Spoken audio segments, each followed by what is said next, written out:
item is the modifications or changes to the agenda. Does anybody have any changes or modifications? No? No one here from the public, therefore there's no public comment this particular time. Next would be review approval of minutes of January the 23rd, and also we do have a meeting, special meeting, January the 30th. Motion to accept? I'll make a motion we accept. Second. I'll second that. Are there any errors or omissions? Everybody have a chance to review them, or there's no errors or omissions? All those in favor signify by saying aye. Aye. Those opposed, nay. Next is the Enosburg Initiative Group request regarding village annual report. So Susie Hall Parent was supposed to be here to speak on this, but she's not here, so I'll just fill you guys in then on what this item is about. Susie had contacted me last week and asked if the Enosburg Initiative could put a report of that organization's activities over the last year in the village annual report. It's a little different request. We don't, or at least we haven't historically, put private organizations' reports or anything like that in the village annual report. There are some other outside organization reports that we have in our village report, but they all have, in one way or another, some kind of governmental affiliation. We've never had a private organization put a report in the village annual report. So I told her, all I can do is forward this to the board and see what you guys think. Now, and a copy of the report is, you see some email correspondence between Susie and I, and then in the back of that is the report that she's asking the initiative to allow to be submitted in the village's annual report. So a couple other things I'll fill you in on in relation to that is that, hi Susie, I just did your presentation for you. Did you? So, I've been running from school board meeting. so one other thing I'll let you know in regards to that is we did contact the printer to see what kind of workarounds there might be for this, because we had to submit the annual report to the printer on Friday, which we did. And so he has, just so you're aware, he did tell us that he could wait until tomorrow morning to print that one page. So he's got the rest of the report, depending on what your answer is about this. He said he could hold off on that one page. We would then tomorrow morning have to make some adjustments on a couple of other pages in the report, in the table of contents, and we'd have to redo the page numbers again, because all of our pages are all numbered in the annual report, so we'd have to redo that. But he said he could hold off and wait until tomorrow morning to get your answer. So we could, it is possible, if you choose to, we could insert this in the report and get it properly labeled and change the table of contents so that it would be reflected in there. I'll make the motion to go ahead with the report. Have it printed. Do we have a seconder? Is this just like a copy of what she wrote that's going to be inserted? Well, we got a motion on the floor. Do we have a seconder? Sorry. If not, we'll go back. Is there a second? Seconds for the discussion. I think what we need is a discussion on Right. it. Yeah. So if someone seconds the motion, then you can have a discussion about. If somebody the seconds it, then we can talk. Okay, I'll second it. Okay. Okay. So what was your question again, Lennon? Are you talking about they're holding off? This is going to be printed and not just inserted, but part of the... Yeah, village report? Yeah, they're asking it to be included in It's the not gonna village be report. just a page that we can insert ourselves? No, it's gonna be, that's why I gave the explanation about Yeah. the printers. Otherwise, if the printer had told us, I can't do that, I've gotta run these if you want me to get them back to you, on time, when I promised I would have them delivered to you, then the initiative would have to come down and, staple them in to the cover or something as an insert, which I did talk with Susie about, because I didn't know at the time she contacted me whether the printer would be able to do this or not. But after we spoke, I contacted the printer to see what kind of options there were, depending on what your answer to the question would be. So the printer can do it, but we have to tell them first thing in the morning, and then Joanne will have to make the other corrections, change the page numbers, and change the table of contents to reflect the new page in there. But it can be done as long as we get to them tomorrow morning with it. Susie, this is going to be in the town report as well, right? It is. Now, Okay. if the town report go to all village people? Yes, it does. It does. but So they have to basically, pick we're them talking as a little well. bit of duplication here, and we do not mail them out, as you know. I know. And I don't believe they do either. No, yes, they do. They do? Yeah, I think the Yeah, town still they has do. theirs. Yeah, the Yeah. people turned that down. Then maybe it's a moot issue. I hadn't thought I that think far down the line. it is. If it was picking it up, then it's a matter of gamut of who picks up which one. But if they get mailed, if all town and village people get mailed the town report, Yeah, they then do. they do have it. I appreciate your interest in this, and I Yeah. really appreciate the call, John. I didn't know you were Yeah, going to. the thing is, we only print 175 copies. Yeah, That's what we're printing this year. What was it last year? Somewhere in that area? Yeah, we pretty And we much. have all kinds left over. then I'm fine in retracting Oh, the request, because I hadn't thought that way. So how big a deal is this? I mean, it's no, Well, we've made all the arrangements, so if you say yes, we can do it. well, there's people that get in the village that might get the town report, and a lot of them would read it, so. Yeah. The arrangements are there, the preparations are there, so if you want it to be in there, then we can make it happen. and the Well, I can't potential see why we distribution would be wouldn't. 175. But it's up to you guys. This is more about the village than the town, I think this.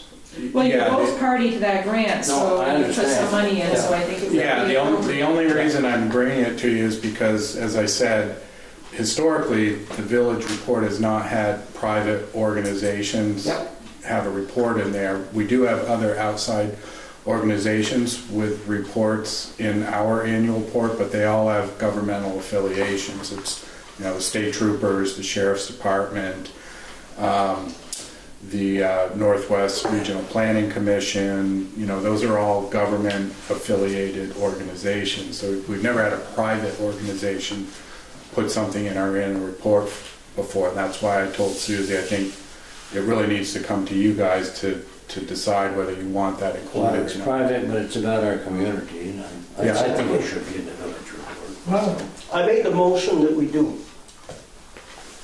that we I think included Guy as part of our annual already did. report. You seconded it. You no? seconded it.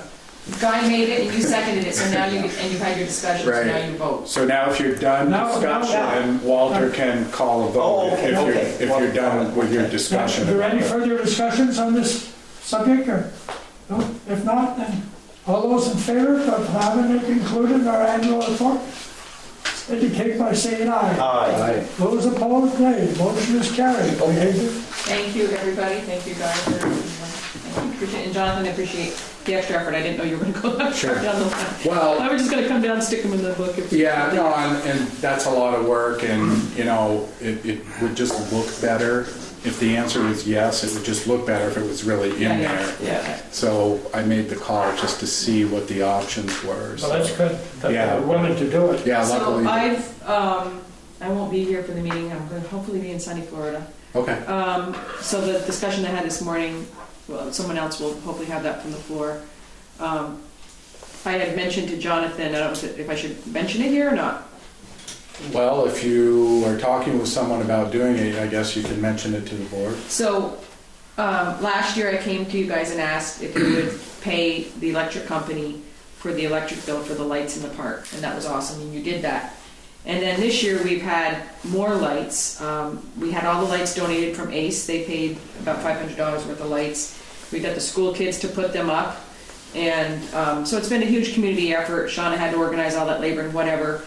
And just with the bigger conversation about some of these projects that EI is talking about, Enosburg Initiative, you know, and you guys have been involved in the grant, and we're going to be talking about a master plan, I thought this would be a good opportunity to use this light thing as a spring load to having a conversation with the taxpayers. And I know that not a lot of them come out, but those of you that who come out to the meeting and saying, you know, like to feel that the community members also have pride in these lights and an investment in these lights, that if they could ask the village to figure out a way to incorporate in their future budgets this electric bill item for the lights that everybody enjoys, as a little teeny piece of making the community aware that as taxpayers they are contributing in that sense, if that were passed, to these lights in the park and to the beautification of this town and the improvement in the town.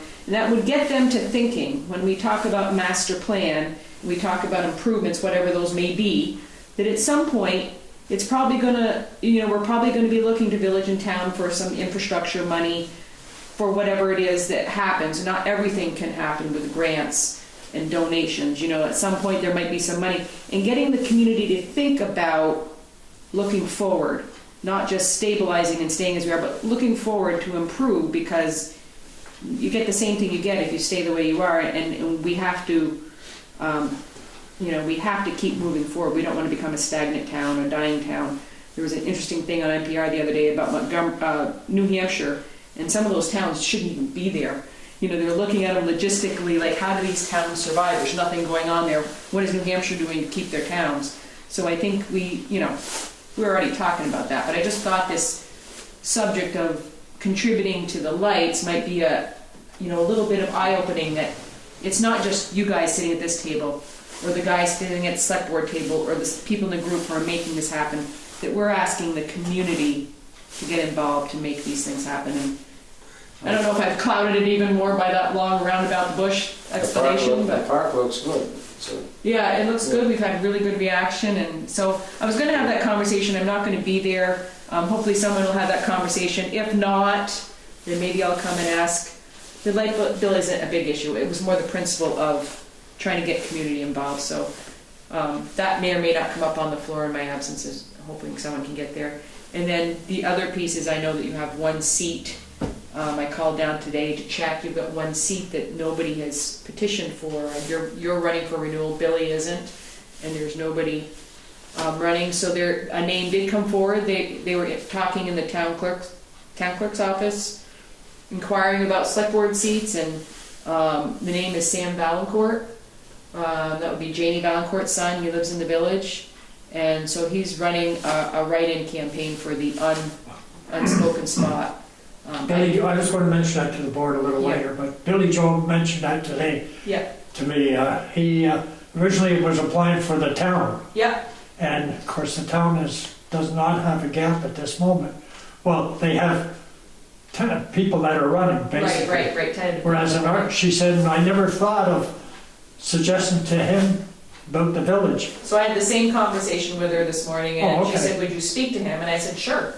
And I don't know if he has an agenda. I don't know what he's interested in, but he's young, and he's interested. And I know that we don't always have people knocking on the door for these positions, so that was exciting just in itself. So I just so you know that he's doing a write-in campaign for that. So he is doing a write-in? Yeah. And I shared it on Facebook for him, and I haven't had a chance really to talk to him. Hopefully he's a good egg, and I haven't done the wrong thing, but I don't know, So. I thought Bill had a write-in going. I don't know. Who did he have? Himself? Yeah. Oh, he wasn't. I don't know. Billy indicated to me that, I asked him about running again. He said no, so he did not at this particular time. He's got a lot of things on the go, And he said the only way I would do it And he said would be if my name appears as a write-in, that's all. But he's not, Oh, I'll touch base and make sure I'm not stepping on any toes, but I don't really think that Billy is too enthused about it, but okay. All right. Again, appreciation, and to remind you all, there's a potluck up at the Emergency Service Building on Thursday, 5:30. Guaranteed good food, and it's a community gathering, no agenda, no meeting per se. It's talk with your neighbors, come and enjoy food, 5:30 to 7 up there. Kind of a celebration of, here we are. It's almost been a year been doing this, and we should hear news about the grant on the 1st or 2nd of March. So come and enjoy yourself, bring something good to eat, bring anybody you want to come. Everybody's invited, and we look to a big gathering. So, all right. Thank you. Good. Have a good night. Thank you.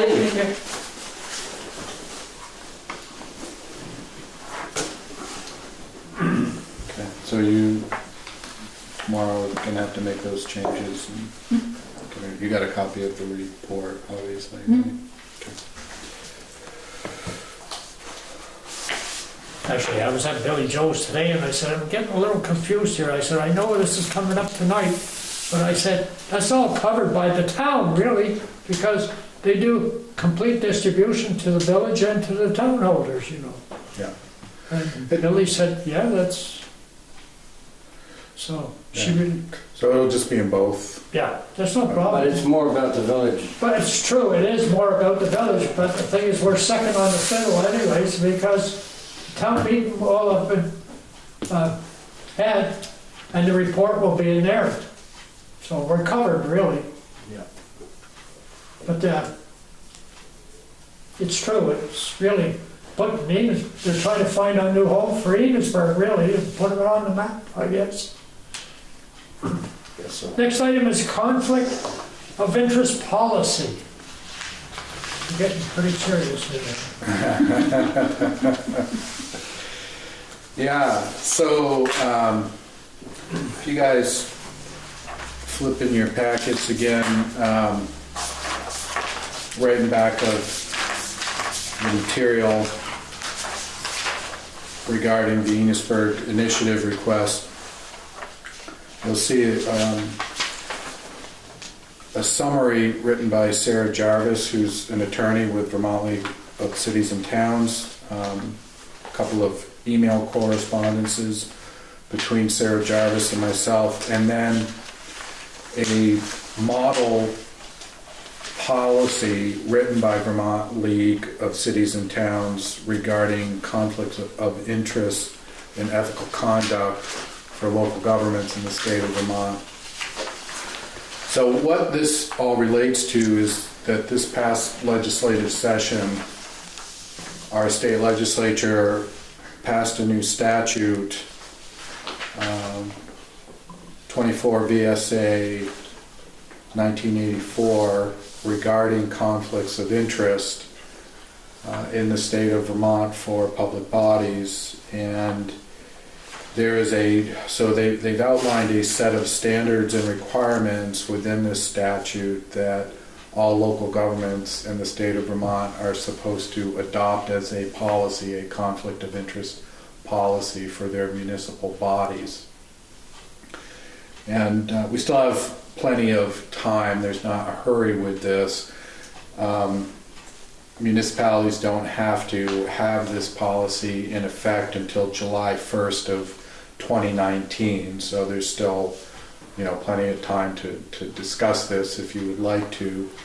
But I can't, being aware that this issue was out here and that the legislature had passed this new statute requirement, I contacted Vermont League of Cities and Towns to see what they had as a model conflict of interest policy, because I was aware they had been working on putting one together that they could distribute to all their members. So that included all the different requirements that were in the state statute municipalities needed to have to be in compliance.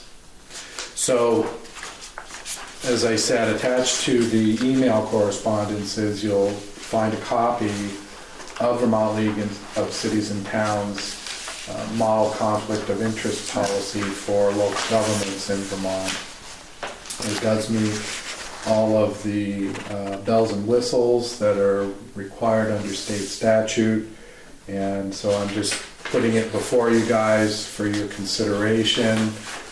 You certainly don't have to act on this evening if you don't want to, if you want some more time to consider it. As I said, still plenty of time. You've got well over a year before you actually have to adopt something as a conflict of interest policy. But, you know, this is a good model. It was put together by Vermont League of Cities and Towns, and it does hit all of the requirements under the new state statutes for a conflict of interest policy.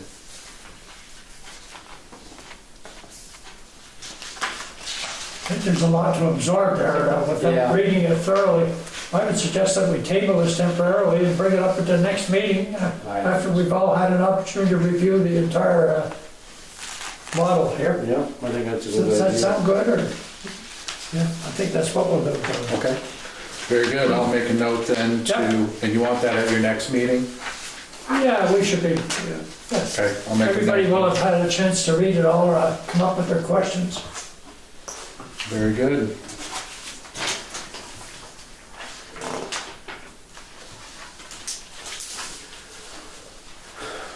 I see there's something going on in the House right now when it comes to meetings and so forth. They want them more, I don't know, information more available, and I don't know what it has to do with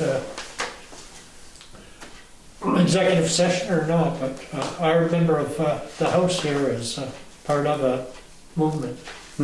Yeah. There's an article of some sort.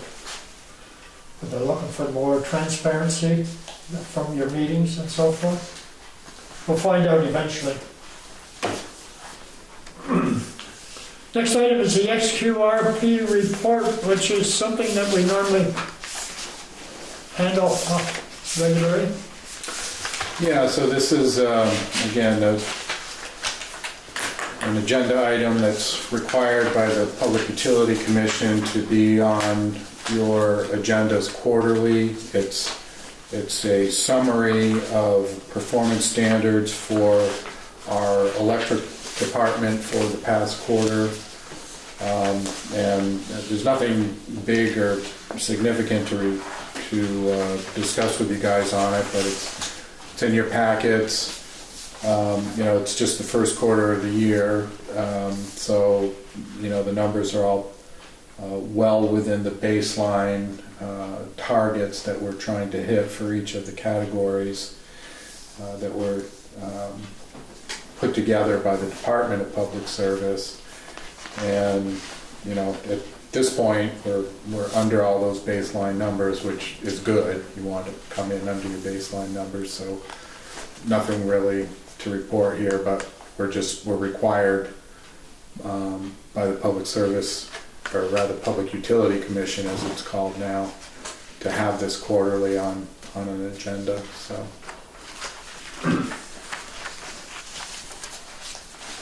Yeah.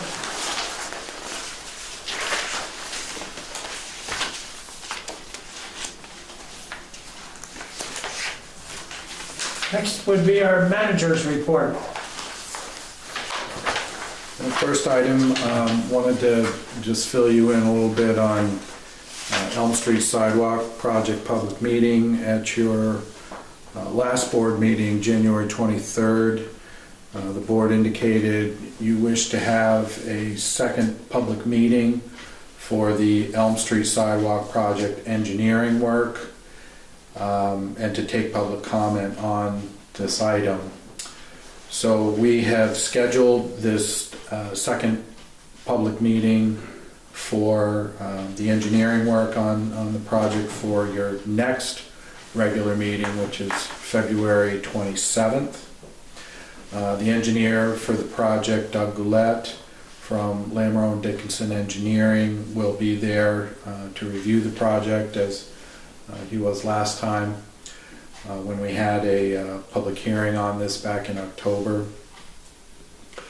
And in addition, we've also notified directly the affected property owners of the project so that at least they're aware that we are going to hold a public meeting regarding this subject again if they would like to come.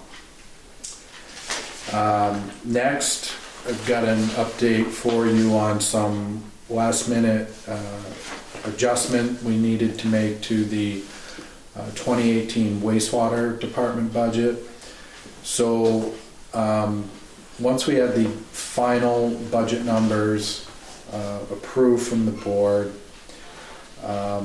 we were able to go back then and calculate the Franklin Foods wastewater rate, which is not uncommonly really the last part of budget work for all of the departments that is done, because you can't really do that formula until you have all of the components of the wastewater department budget set and approved by the board. So, as well as last year's numbers completely audited by the auditing firm.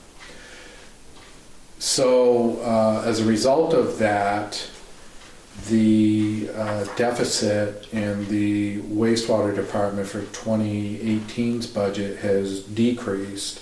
Remember last time when we talked about the wastewater department budget, we were looking at a $38,118 deficit in the department, which would be covered by available funds in the department, thereby avoiding a rate increase for 2018. As a result of the new calculated rate to Franklin Foods, however, that deficit is now dropped to $7,456, just so that you're aware. So when you get your annual report and you're looking at the new budget, you understand why that number is showing lower than what we discussed last time. So in other words, their rate came in substantially higher once we performed the calculation for their standalone rate than we had estimated originally. So just wanted to make you guys aware of that.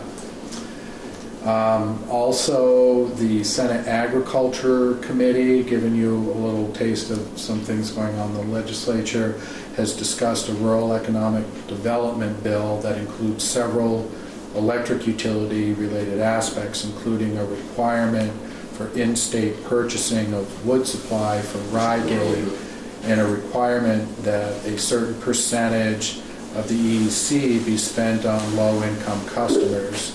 So it's there. I'm just making you aware that this bill is circulating down in the legislature, but it's really too early at this stage to say whether it has legs or whether this is going to just be kind of a discussion item for the legislature at this point. So just something to think about. Then lastly, wanted to make the board aware that I was contacted Thursday by our attorneys, Primer, Piper, Eggleston, and Kramer, regarding the loan documents for the hydro facility bond, which you had approved last month and signed on. So apparently after we had sent those things back, the state bond bank indicated to our attorney that there was one final covenant they wanted to be in the agreement. And it's, I'll pass this around just so you guys have copies of it. 1, 2, 3, 4. Let me hand that down, please, Walter. So it's the last sentence on this page. I just made a copy of the one page that was going to change in the loan agreement.